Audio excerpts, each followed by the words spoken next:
Look, writing YouTube content is hard because there is so much pressure to be relatable to young people.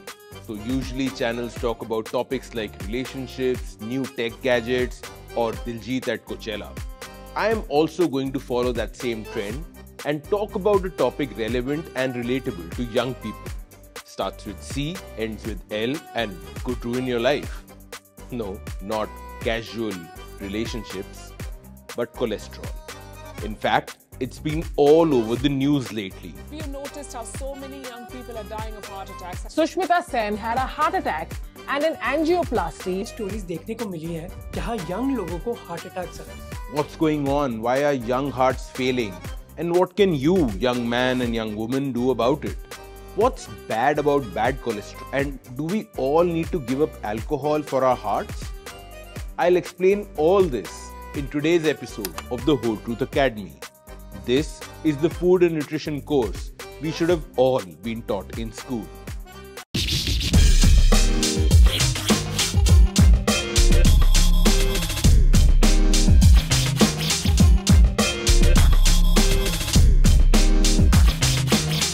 Let's start with what is cholesterol. Cholesterol is a waxy substance and a type of fat in the body produced naturally by the liver. It's also found in foods such as meat, dairy products, and eggs. And by the way, cholesterol is essential to life.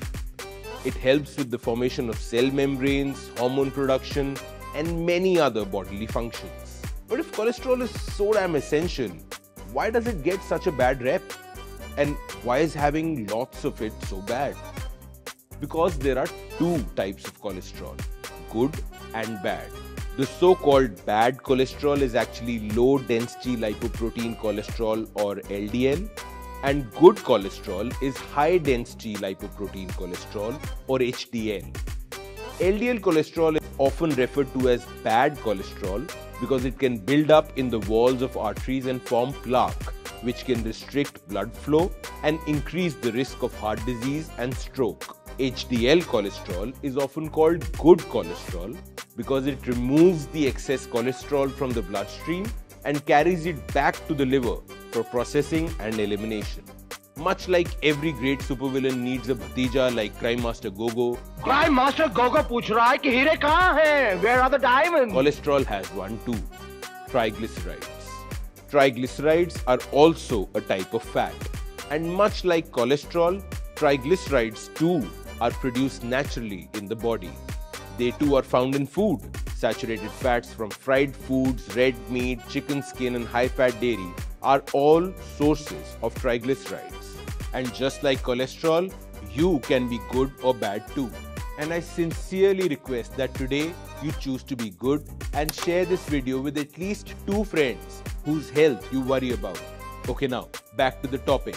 How do we measure cholesterol? So check your blood report. Look at total cholesterol. That's the amount of HDL plus LDL that's circulating in your body. Ideally, we want to keep our total cholesterol under 200. Between 200 and 240 is risky, and anything above 240 is dangerous. The first ratio is LDL is to HDL, or bad cholesterol to good cholesterol. A ratio less than 3.5 is to 1 is considered good, because this means that you have a good amount of good cholesterol to counter the effects of the bad kind. The second ratio is triglyceride to HDL ratio. Much like the proverbial crowd, anything above 2 is bad news. A ratio higher than 2 is associated with insulin resistance, metabolic syndrome, and an increased risk of cardiovascular disease. That's it. Get your blood work done, check your ratios, and know how your heart is doing. Now I know what you're thinking. Why are you delivering just the bad news? You've already told us what cholesterol is and how to read it in a blood report. But how do I reduce it? Tell me what to do. Well, here are the 4 commandments to keep high cholesterol in check. 1. Carbs. Carbs have been getting a very bad name of late. Everyone around me seems to be going on a low-carb diet to lose weight. Well, that's good and all, but remember 2 things. 1. Not all carbs are bad. In fact, carbs are the primary source of energy for our body. They are essential. What you want to do is drop simple carbs like maida and sugar and go for more complex carbs like atta and millets. Secondly, remember that food is made of only 3 macronutrients: protein, carbs and fat. So when you reduce or remove carbs from the mix and yet you consume the same calories, it's usually fat that goes up. And with fat, what goes up is cholesterol and triglycerides and the risk of heart disease. Third, cooking oil. We could have all the right ingredients in the world, but if we are using the wrong cooking oil, then what's even the point? Now, any oil can have 3 different types of fats: saturated fats, unsaturated fats, and trans fats. First of all, trans fats are a big no. And it's the proportion of the other 2 kinds in your oil that make it healthy or unhealthy. In general, a healthy oil will have less saturated fats and more unsaturated fats. For example, mustard oil and olive oil are good examples. The more important criteria for oil is the extraction process. How refined is the oil that you're having? Refined oils are often treated with acids, alkalis and bleaches, and this process removes most of the nutrients like vitamins, tocopherols and polyphenols. Try to avoid refined oils. Go for cold-pressed oils instead. Fourth, sleep. You know that feeling when you're up till 2 a.m. watching a video on how important sleep is? Well, yeah, pretty much that. A bad sleep cycle increases the cholesterol in our body.